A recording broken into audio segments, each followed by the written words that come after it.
E eu achei legal você falar que ensaiou 3 meses, o salto mais arriscado aí 3 semanas. dias. 3 tipo, acho que 3 foi semanas, acho que foi perdão. uma semana, um mês no máximo, se eu não me recordo agora.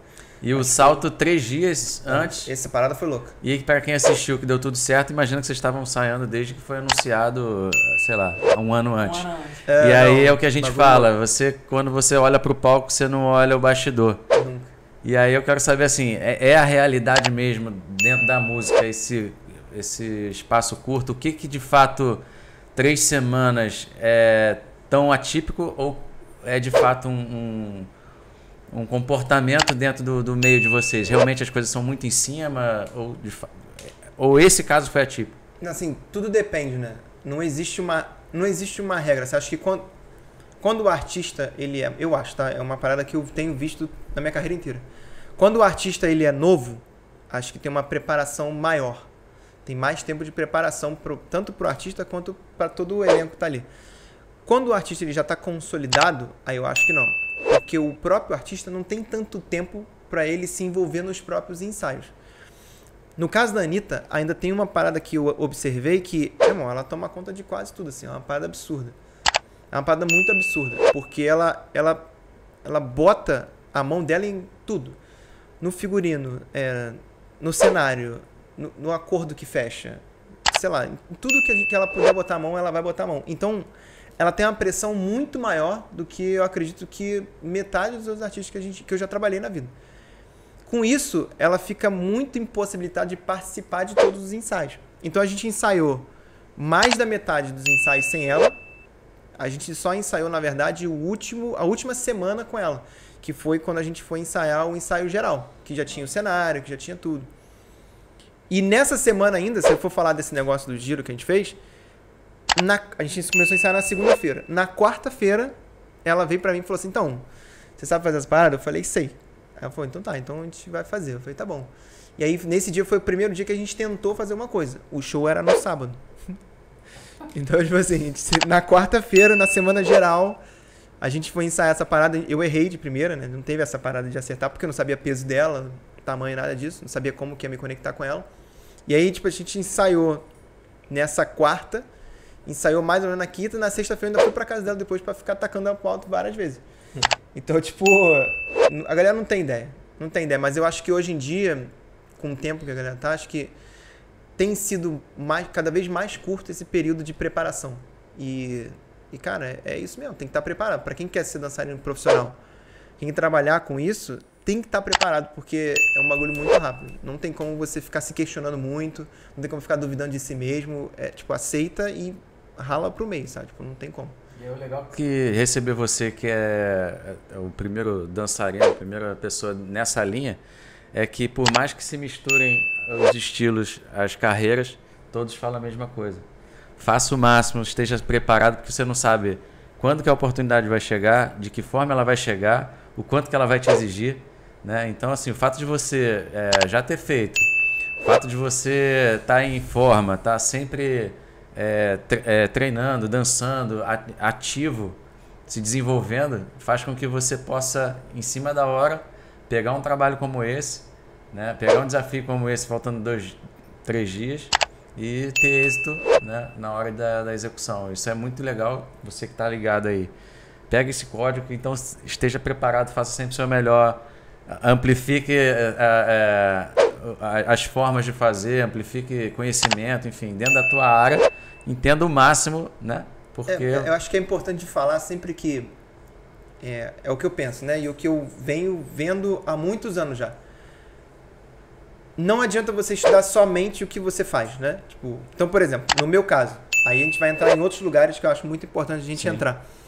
Se eu já não tivesse estudando o processo de estudo, até mesmo de comunicação interna, eu ia me borrar todo para fazer a parada com a Anitta. Porque se eu não tivesse já estudando comunicação interna, psicologia, várias outras coisas que a gente vai trabalhando a mente, eu ia canalizar o questionamento se eu conseguiria fazer aquilo ou não, né? Então, tipo, por exemplo, na hora que eu tava lá no show, esse negócio aconteceu no meio do show. Não foi uma parada que aconteceu logo no início. O que teoricamente é assustador, porque Bom, você tá ali na frente de 180 mil pessoas. A primeira parte do show, você tem que fazer bem, aí você tem que concentrar por meio e depois você tem que destruir de novo. Então, tipo, a primeira parte do show a gente dançava menos músicas, a gente dançou acho que 3 músicas, agora não me lembro. E aí, tipo, essa parte que eu taquei ela pro alto era uma parte que o show ele dava uma baixada, assim, o clima mudava. E era só eu e ela no palco, não tinha mais ninguém. Então, imagina, a minha cabeça ali atrás, eu tava lá atrás, e eu tava pensando em tudo que eu ia fazer de movimentação pra não perder o contato com ela, pra não deixar ela cair, porque... Então, na minha cabeça, em nenhum momento eu tava me questionando se eu conseguiria fazer, ou se... ou tava me borrando, assim.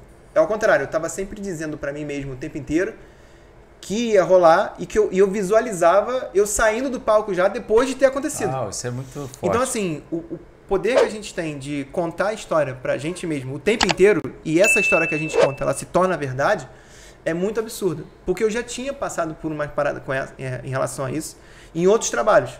Eu dancei com a companhia de dança Deborah Coker, e a gente fez um trabalho que era muito maneiro, que era numa parede, não sei se vocês já viram. Era uma parede de 7 metros, que a Deborah Coker, o espetáculo dela é muito conhecido, que chama Velox. Eu fui nesse espetáculo. A gente chama, então, ela tem esse espetáculo que chama Velox, e o que a gente fez foi um outro que juntou 2 espetáculos, que foi esse da parede e uma da roda. Não, eu fui da parede. Então, aí esse da parede é uma parede de 7 metros, em que a gente fazia uma cena que ficava dançando na parede, que era um garfo de escalada. Era que só... ficava pulando que ficava saltando isso na aí. parede, né? Top, eu fui e era só isso. E aí, tipo assim, você não podia cair, né? Por vários motivos. Você não podia cair porque se quebrava, porque se cair, você Ponto se machucar, principal. né? Você podia se machucar. Eu não vou dizer que... podia se machucar. A outra, porque é feião, imagina. Você ensaia pra cacete, você vai fazer aquela parada. A única cena que, tipo, cara, que dá um negócio, você vai assim, eu vou cair. Não dá pra cair, né? E aí eu me peguei uma vez, assim, logo no início que eu comecei essa cena, de que eu já tava habituado a fazer a parada. E aí eu juro por Deus, eu não tô de sacanagem, não. Eu pensei assim, pô, cara, o que eu vou jantar hoje com a minha namorada, maluco? No meio da cena, mano. E aí não deu outro, assim, escorrega. Aí, tipo, não consegue segurar, quase cai. Eu já cheguei a cair, só porque eu tirei o pensamento. Então, naquela época em diante, eu comecei a pensar, comecei a descobrir o quanto que o nosso pensamento, ele leva a você conseguir as coisas que você quer e ir além do que você imagina, né? Então, quando a gente não cuida dos nossos pensamentos, o pensamento ele gera um sentimento, que aí ele gera-lhe uma ação. Então, tipo, quando você não cuida do seu pensamento, ferrou, porque o seu sentimento já vai estar duvidoso em relação ao que você vai fazer. E se você não cuida ainda mais, aquilo ali vira um hábito. Aí acabou. Aí vira aquela velha história, né? Vira uma crença de que você não acredita que é capaz de fazer aquilo que você quer fazer.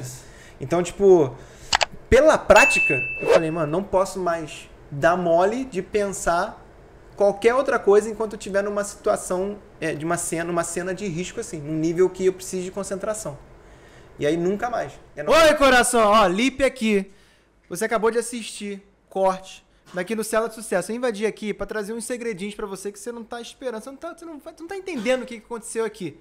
Se você não se inscreveu ainda no canal, se inscreve agora, porque além dos cortes que você viu, com a minha carinha aqui, com a minha pessoa, tem muito mais coisa pra você aprender e guardar pra sua vida. Dá esse mole não, vai.